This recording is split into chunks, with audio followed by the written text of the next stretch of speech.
حبيبنا وشفيعنا وقرة أعيننا سيدنا محمد طيب القلوب ودوائها وعافية الأجسام وشفائها ونور الأبصار وضيائها وقوت الأرواح وغذائها وعلى آله وصحبه أجمعين. فرب اشرح لي صدري ويسر لي أمري واحلل عقدة من لساني يفقهوا قولي. أما بعد. Para hadirin dan hadirat, khususnya para guru, para habaib, para kiai, para sepuh, para orang tua, pengurus daripada Masjid Al-Istiqamah dan para jamaahnya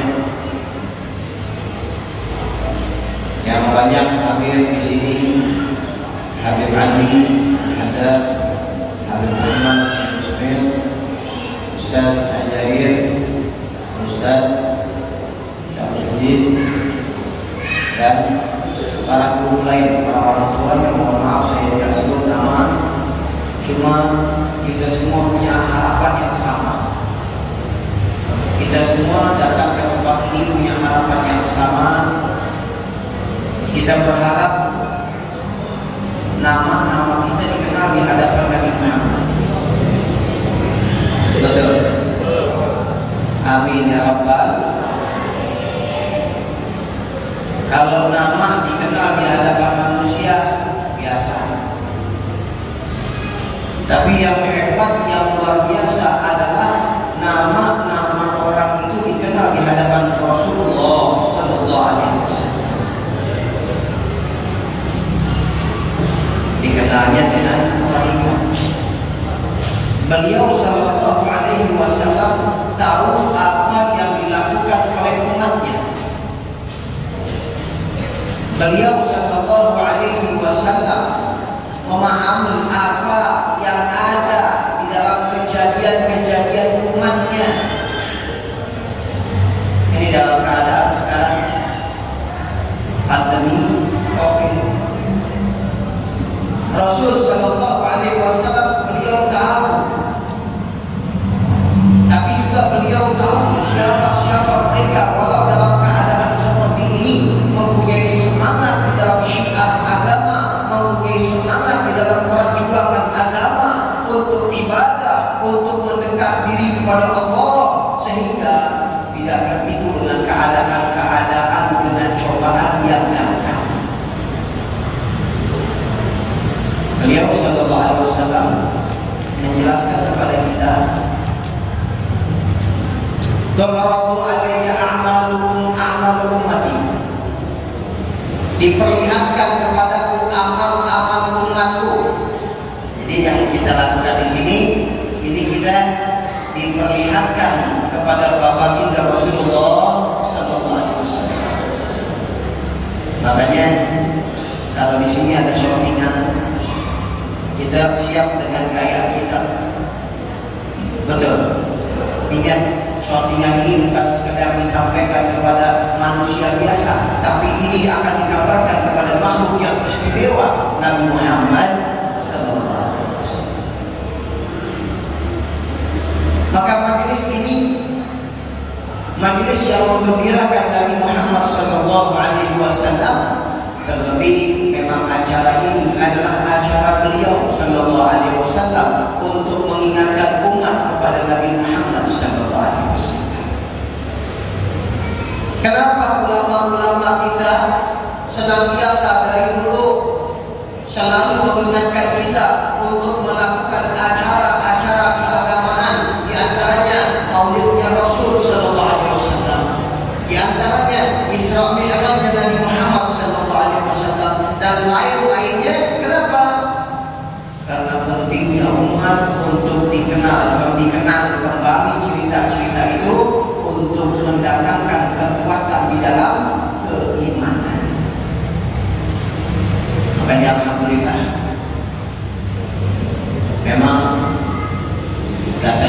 bahaya, COVID memang bahaya.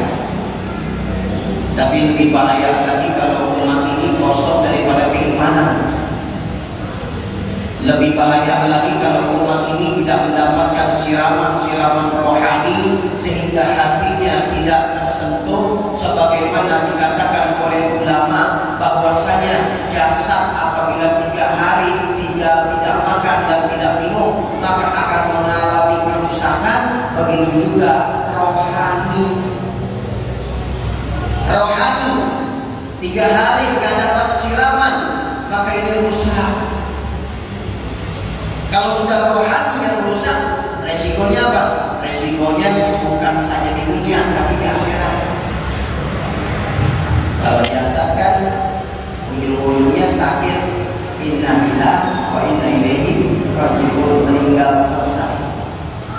Tapi kalau roh nggak sampai di situ, terus ada pertanyaan-pertanyaan di alam barzahnya, kemudian di akhiratnya, terus nanti panjang.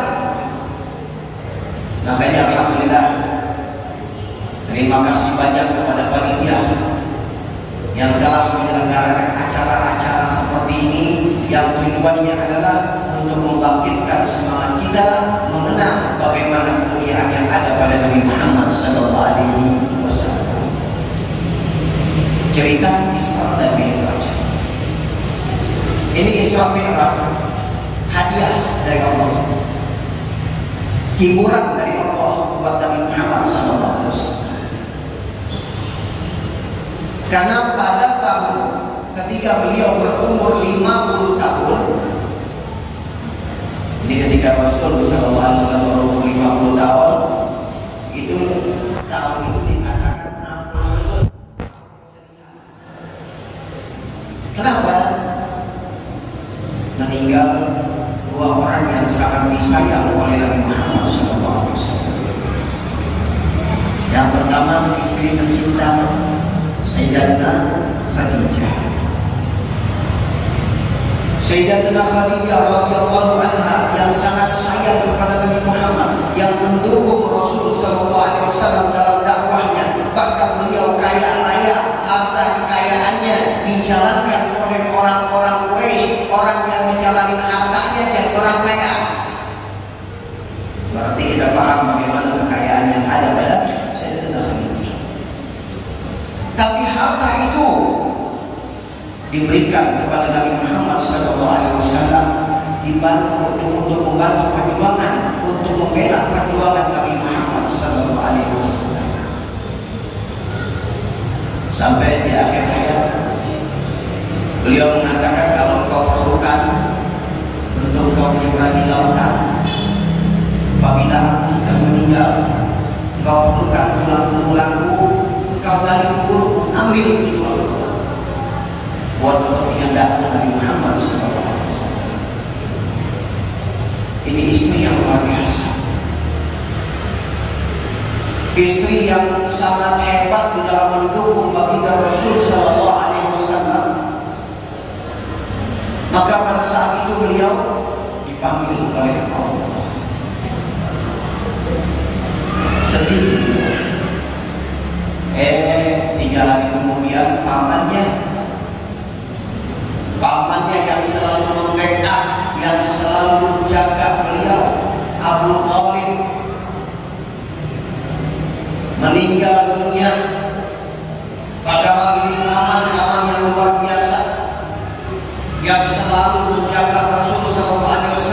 Dalam ucapan daripada Abi Thalib, "Alaqad alimtu anna dinaka min afdali adyanil bariyati dina." Kata Abu Thalib, aku tahu agama yang kau bawa adalah daripada agama yang paling afdal bagi manusia. Ini ucapan Abu Thalib. Orang Quraisy banyak mau nyakitin Nabi, tapi nggak berani. Masih ada kepala sukunya, Abu Thalib.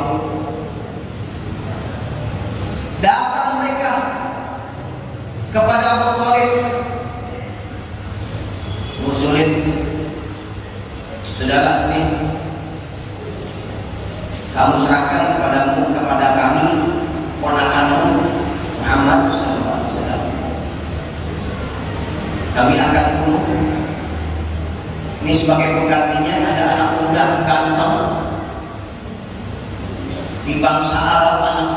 ganteng, kemudian ini anak silakan ambil buat engkau. Apa jawab beliau? Abu Thalib bilang apa? Bagaimana mungkin aku menyerahkan anakku untuk engkau bunuh, engkau menyerahkan anakku untuk saya pelihara?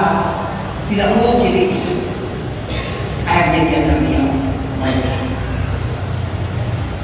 Terus lagi gencar dakwahnya Nabi Shallallahu Alaihi Wasallam, masuk ke daerah-daerah, ke wilayah-wilayah Badui, ke perkampungan-perkampungan.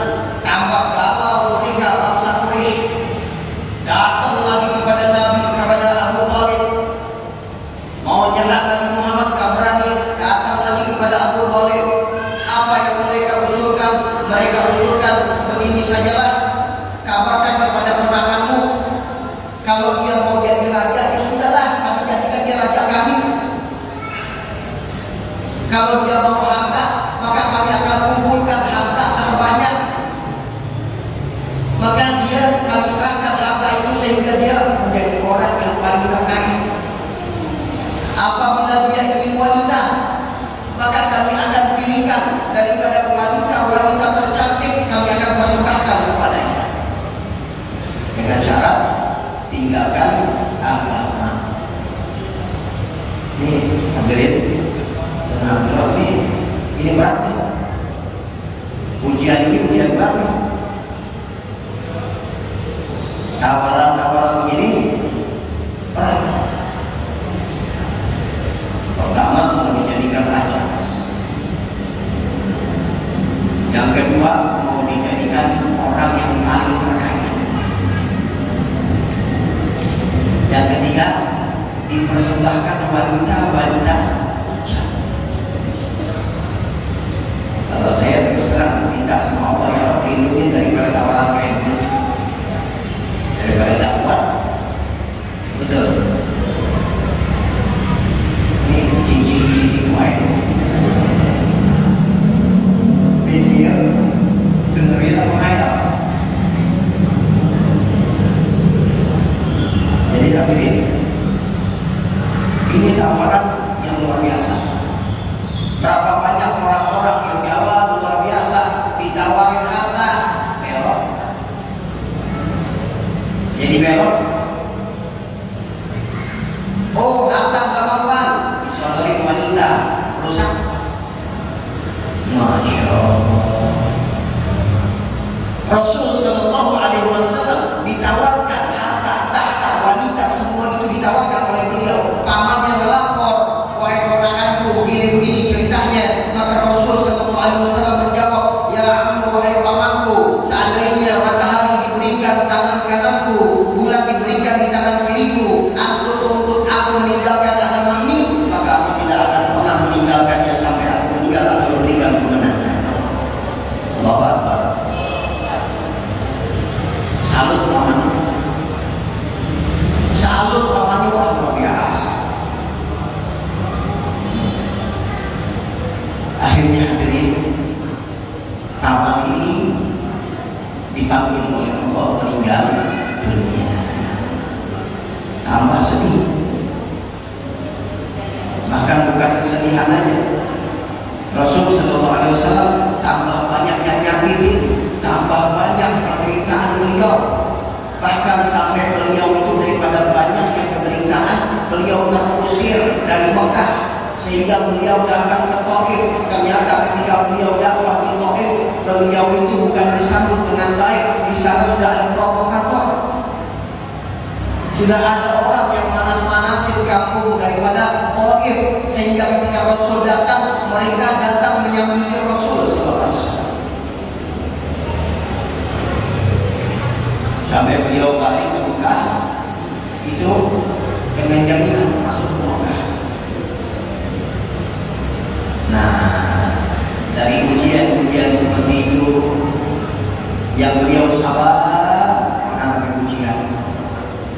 Sampai dalam doanya Rasul Sallallahu Alaihi Wasallam, "Illam yakun bika alayya ghadabun fala ubahsu." Ujian datang, yang bikin ini itu, yang jelek-jelekin. Rasul SAW apa? Kalau ini gak ada kemurkaanmu ya Allah, aku gak peduli. Masya Allah.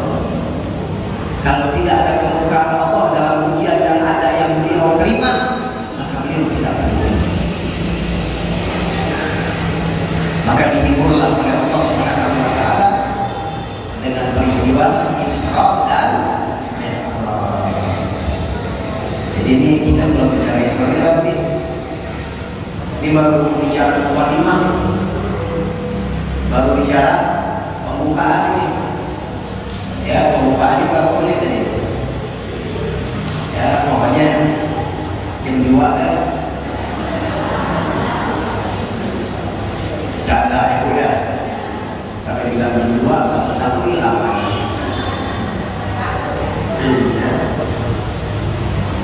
Ini Isra dan Mi'raj kejadiannya sebentar. Tapi kalau mau dibicarakan nggak cukup beberapa hari, nggak cukup. Kenapa? Banyak kejadian. Tapi kita ambil sedikit hikmah untuk memperkuat keimanan. Karena orang kalau ada imannya kuat, insya Allah persatuan dapat dicapai. Kalau imannya bagus, persatuan bakal dicapai. Kenapa? Sudah tidak ada lagi kepentingan pribadi, sudah tidak ada lagi kepentingan golongan. Yang ada adalah apa yang diinginkan oleh Allah Subhanahu wa Ta'ala dan oleh baginda Rasul Sallallahu Alaihi Wasallam. Kalau orang jiwanya dalam pribadinya keimanannya bagus, maka yang dipikirkan hidupnya itu adalah menjalankan keridhaan Allah. Dia akan menjalankan sholat, ibadah, termasuk persatuan kepada kaum muslimin. Tidak ragu-ragu, dan dia akan mengalahkan egonya untuk masuk ke dalam persatuan, karena persatuan inilah yang menjadikan kebangkitan umat Islam. Jadi bagaimana jalan persatuan? Tingkatkan keimanan. Kalau orang imannya kuat, dia akan meninggalkan kepentingan pribadi, meninggalkan egonya.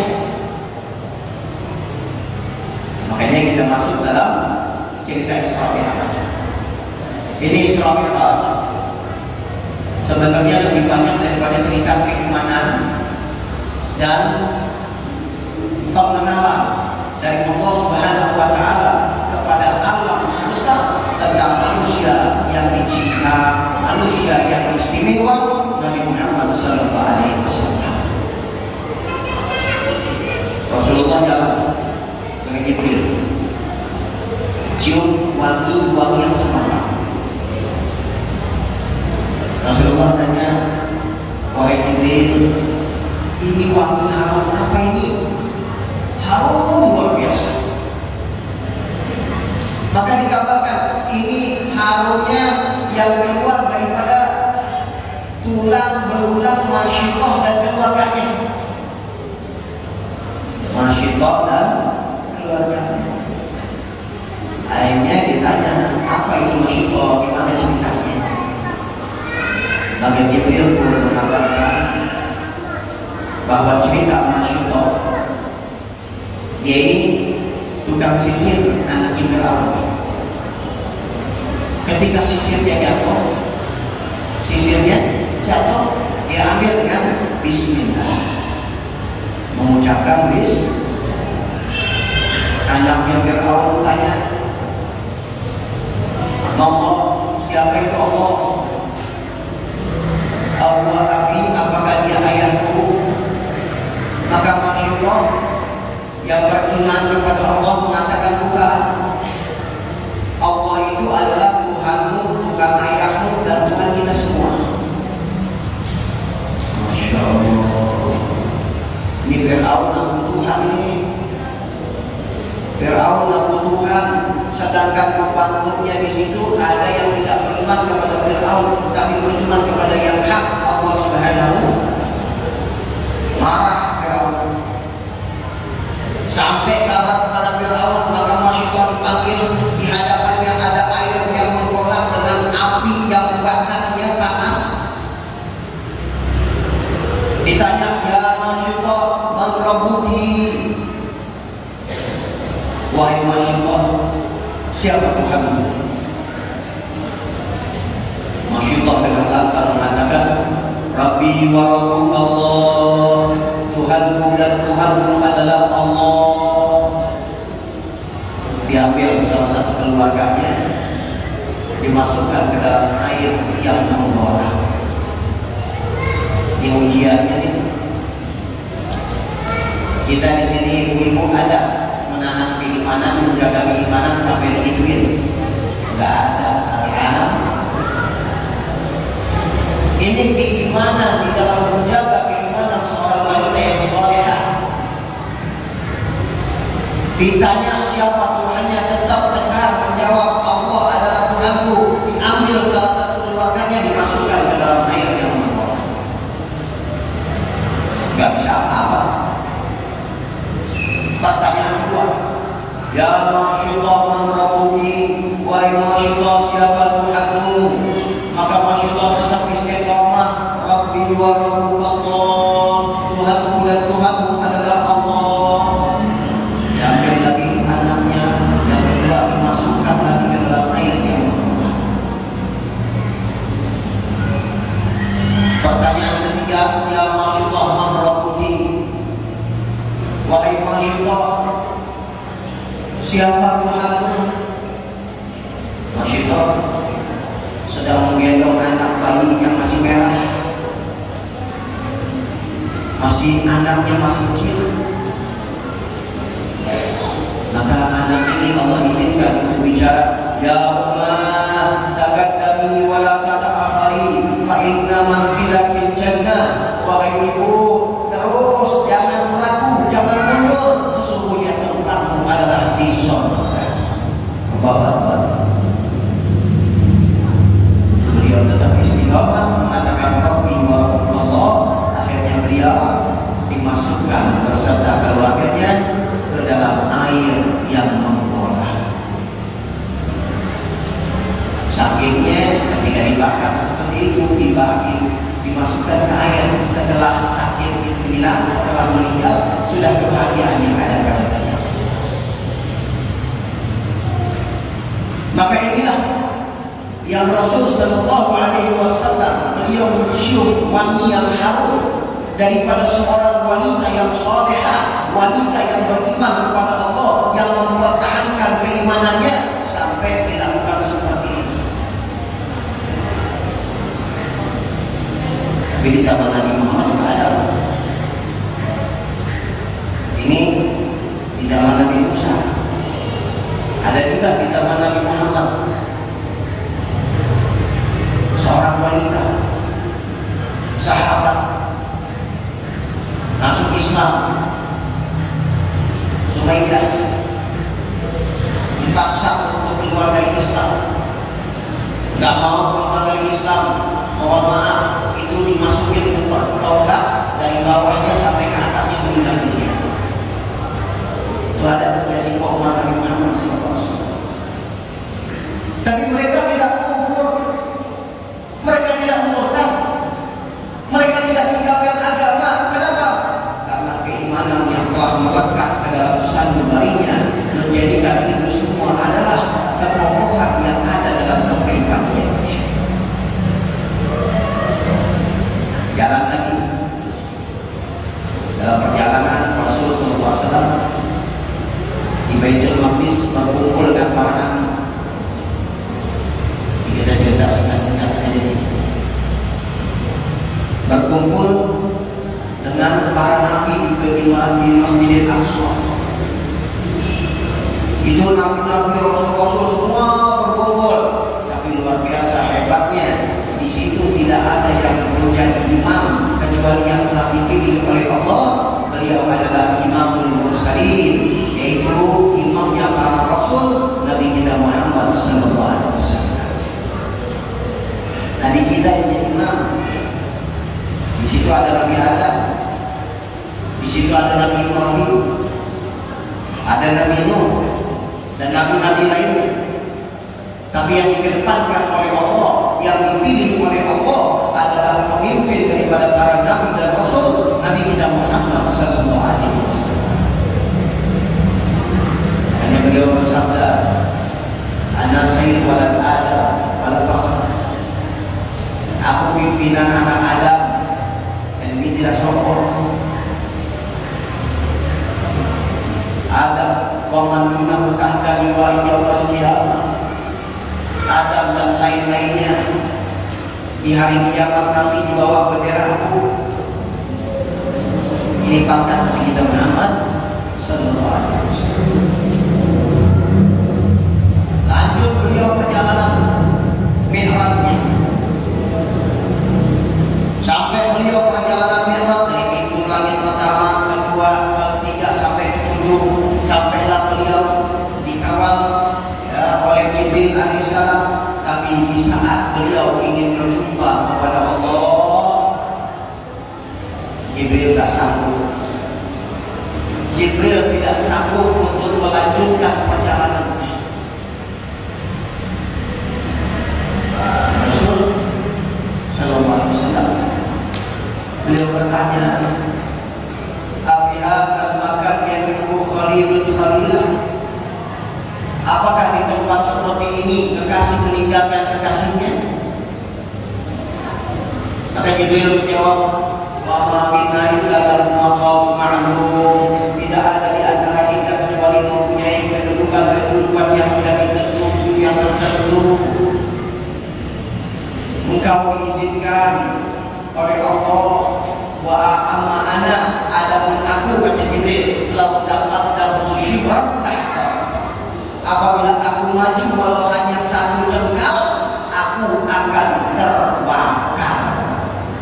Jibril diciptakan dari cahaya, maju sedikit terbakar. Tapi Rasulullah SAW terus melanjutkannya. Jibril yang dikenal dalam Al-Quran syadidul quwa, yang mempunyai kehebatan yang dahsyat, kekuatan yang dahsyat. Malaikat-malaikat yang mempunyai kekuatan yang dahsyat, hancurin kaum Lut itu hanya setengah sayapnya diangkat sampai langit, ditumpahin lagi ke bawah. Cuma setengah sayap. Tapi subhanallah, untuk melanjutkan perjalanan berjumpa kepada Allah tak sanggup Jibril. Hanya baginda Rasulullah sallallahu alaihi wasallam. Bahkan Nabi Musa alaihissalam, minta kepada Allah untuk bisa berjumpa. Nabi jawab dari Allah, "Innaka lam tarani." Engkau tak bisa melihat aku. Walakin inzur ila jabal fa in istaqarra ma'allahu fa sawfa tarani. Akan tetapi lihatlah ke gunung itu, apabila tetap pada tempatnya, maka baru kau bisa melihat kepadaku. Baru Allah Subhanahu wa taala timbulkan ciri-ciri saja untuk bisa melihat kepada Allah. Itu Nabi Musa pingsan. Nabi Musa pingsan gak kuat. Tapi Nabi kita Muhammad SAW, beliau istimewa, berhasil berjumpa kepada Allah Subhanahu wa taala. Hadirin dan hadirat, ini berjumpa kepada Allah, caranya gimana? Otak kita belum setting. Cukup kita tahu yang ngabarin ini adalah berita yang sahih. Berita yang sahih yang ngabarin ini sudah kita percaya. Caranya, karena memang akal kita ini adalah makhluknya Allah yang terbatas, jadi belum diizinkan oleh Allah untuk paham tentang itu. Tapi ini adalah masalah keimanan. Itu di akhirat nanti, kalau Allah Subhanahu wa taala masukkan kita ke dalam surga, amin. Mau gak? Allah masukkan kita ke dalam surga, amin. Nikmat yang paling banyak dan nikmat di surga banyak. Banyak nikmat di surga. Mau makan, dianterin buahnya. Mau makan buah, itu pokoknya yang menurut. Kita tinggal ambil buahnya. Mau silaturahmi, oh dulu jamaah kita kawan-kawan nih Masjid Al-Istiqomah, silaturahmi disiapin kendaraan buruk. Luasnya untuk satu orang ka'ardin samawati wal ardh, luasnya itu yang ditempatin sama dia seperti luasnya langit dan bumi. Silaturahmi ke sono itu disiapin buruk. Nikmat banyak luar biasa. Mau minum apa aja minuman ada, enak-enak. Tapi yang paling nikmat apa di surga? Yang paling nikmat di surga adalah berjumpa kepada Allah. Ini enggak ada duanya.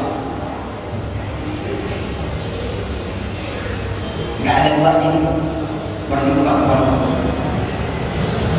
Nikmat yang paling besar di surga adalah berjumpa kepada Allah Subhanahu wa taala. Maka nikmat itu sudah didapatkan oleh baginda Rasulullah sallallahu alaihi wasallam. Makanya luar biasa. Luar biasa beliau sallallahu alaihi wasallam. Ketika berjumpa kepada Allah, beliau mau balik, artinya kembali lagi. Maka beliau bertanya, ya Rabb, man yakhruju min hadhihi al-hafrah? Ya Rabb, siapa yang sanggup keluar daripada keadaan seperti ini? Nikmat besar.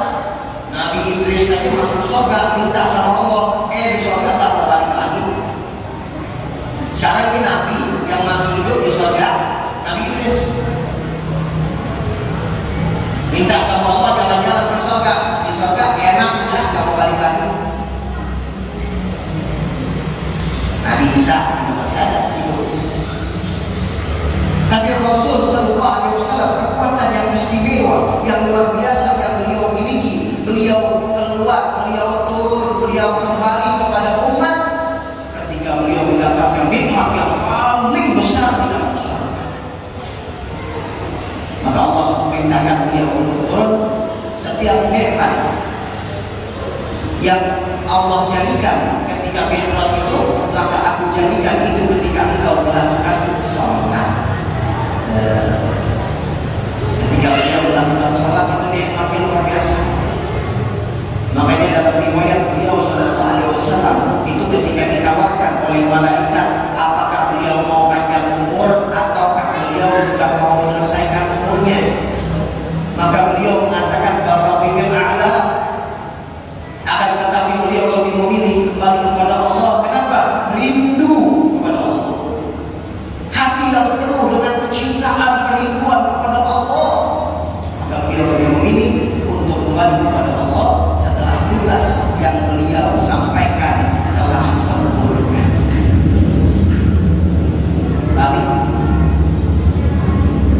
Balik Rasulullah SAW.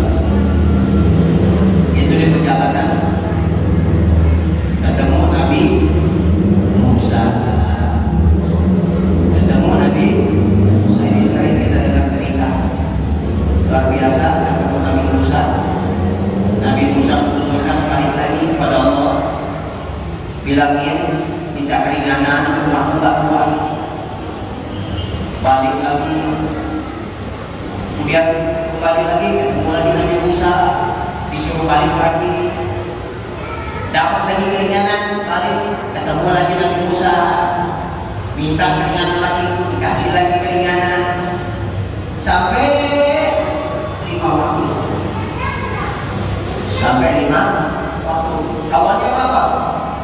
Awalnya 50 waktu. Gimana 50 waktu? Subuh 10 kali, sholat zuhur 10 kali, sholat asar 10 kali. Masya Allah. Allah kasih keringanan, alhamdulillah. Guna khamsul wa guna khamsul. 5 waktu tapi pahalanya seperti 50 waktu. Berkah siapa? Saya mau tanya, berkahnya siapa itu? Nabi Musa. Pertanyaannya, manfaat atau tidak Nabi Musa? Manfaat atau tidak? Manfaat. Pertanyaan lagi, Nabi Musa pada saat itu masih hidup atau sudah meninggal? Sudah meninggal. Innalillahi. Jadi orang meninggal masih bisa memberi manfaat ya? Ayo, ini kita bicara yang ada di dalam hadis. Ini ada dalam Sahih Bukhari. Orang yang sudah meninggal masih bisa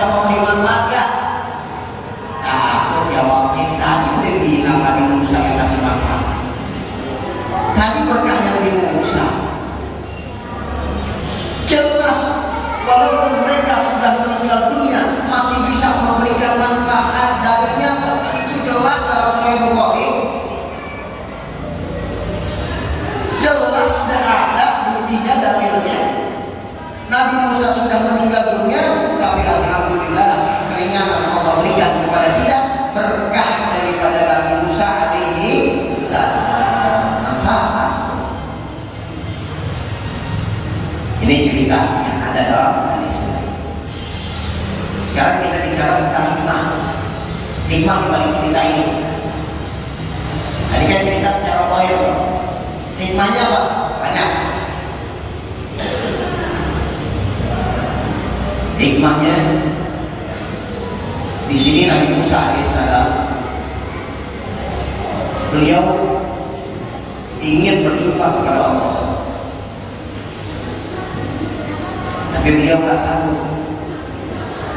Maka ketika beliau tahu Rasulullah Sallallahu Alaihi Wasallam beliau berjumpa kepada Allah, maka Nabi Musa berharap kalaupun tidak bisa melihat kepada Allah, paling tidak melihat kepada orang yang baru saja berjumpa kepada Allah.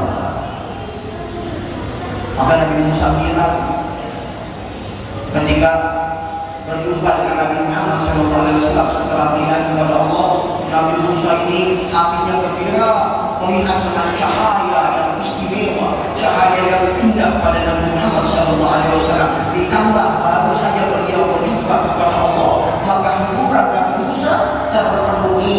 Kalaupun beliau tidak bisa melihat kepada Allah, maka beliau bisa melihat kepada orang yang baru berjumpa kepada Allah. Makanya Nabi Musa gak puas, asyik melihat Nabi Muhammad, mau selesai karena balik-balik kepada Allah. Bila ini Muhammad gak kuat, jumpa lagi, balik lagi, asyik lagi menikmati Nabi Musa, melihat wajah Nabi Muhammad SAW, balik lagi, menikmati lagi. Karena dikatakan di sini balik umatku gak kuat, kata Nabi Musa. Maka Rasul Sallallahu Alaihi Wasallam beliau paham tentang umat Nabi Musa. Makanya beliau jadi saksi pada umat-umat terdahulu. Beliau paham tentang umatnya Nabi Isa, umatnya Nabi Nuh, umatnya Nabi Ibrahim, umatnya Nabi Adam dan lain-lainnya. Beliau paham. Apalagi umatnya sendiri. Kalau umat-umat yang terdahulu hanya beliau paham, apalagi tentang umatnya. Beliau lebih paham dari Nabi Musa alaihissalam. Tapi Nabi Musa mengucapkan seperti itu karena memang keinginan Nabi Musa daripada hikmahnya untuk beliau jumpa lagi kepada Allah. Kemudian Nabi Musa menikmati pandangan yang indah melihat wajah yang baru berjumpa kepada Allah Subhanahu wa Ta'ala. Hadirin dan hadirat rahimahullah, ini cerita Isra Mi'raj, dan memang ini penting. Kita ini untuk membangkitkan keimanan, keyakinan, kita harus banyak-banyak dengar cerita. Makanya Sidi Syekh Al-Imam Al-Junaid Sayyid Al-Taifah, beliau ditanya apa tujuannya cerita-cerita buat masyarakat. Beliau jawab, cerita itu al-hikayah jundun min junudillah. Cerita itu seperti hal keadaan daripada tentara-tentara Allah, yuhammu qalba man syaa min ibadi, yang bisa menggerakkan hati hamba-hamba yang Allah kehendaki. Jadi penting mendengar cerita. Ini cerita Isra Mi'raj. Belum lagi nanti akan datang cerita daripada Ramadan, nanti nuzul Quran, cerita lagi. Ini penting buat kita. Ini di dalam mengisi keimanan dan keyakinan kita. Baiklah, mudah-mudahan kita berharap kepada Allah Subhanahu wa Ta'ala cerita yang singkat daripada Isra Mi'raj ini bisa membekas dalam hati kita, ditanamkan dalam hati kita cinta kepada Nabi Muhammad SAW, diberikan kekuatan keimanan, kekuatan keyakinan dalam pribadi kita, dalam hati kita, sehingga senantiasa hati kita senantiasa berpikir untuk menggembirakan hati Nabi Muhammad SAW. Menjadikan majelis ini majelis yang menggembirakan Nabi Muhammad majelis yang menyenangkan hati Nabi Muhammad karena beliau dapat kabarnya, dan dijadikan kita semua yang ada di sini di bawah perhatian Nabi Muhammad SAW, khususnya anak-anak yang ada, generasi-generasi penerus. Allah Subhanahu wa taala tanamkan dalam hati mereka cinta kepada Rasul SAW, menjadi pejuang-pejuang Nabi Muhammad SAW di dalam membela negara, di dalam membela bangsa, membela umat, di dalam menegakkan kebaikan. Mudah-mudahan Allah panjangkan umur, sehat walafiat guru kita yang ada dalam taat kepada Allah Subhanahu wa taala, dipersatukan kita semua dalam satu hati di bawah la ilaha illallah Muhammadur Rasulullah sallallahu alaihi wasallam. Hati kita dipersatukan, tidak ada lagi keinginan pribadi, tidak lagi ada ego dalam kelompok, ego dan lain-lainnya. Yang ada hanyalah apa yang diinginkan oleh Allah dan oleh Nabi Muhammad sallallahu alaihi wasallam. Kita bersatu dengan arahan seperti itu, maka itulah yang dapat menyatukan umat Islam. Mudah-mudahan Allah maafkan dosa kita, panjang umur sehat walafiat, Allah berikan kita sampai ke dalam bulan Ramadan. Allahumma barik lana fi Rajab wa Sya'ban wa ballighna Ramadan fi khairin wa lutfin wa afiyah, amin amin ya rabbal alamin. Lebih dan kurang saya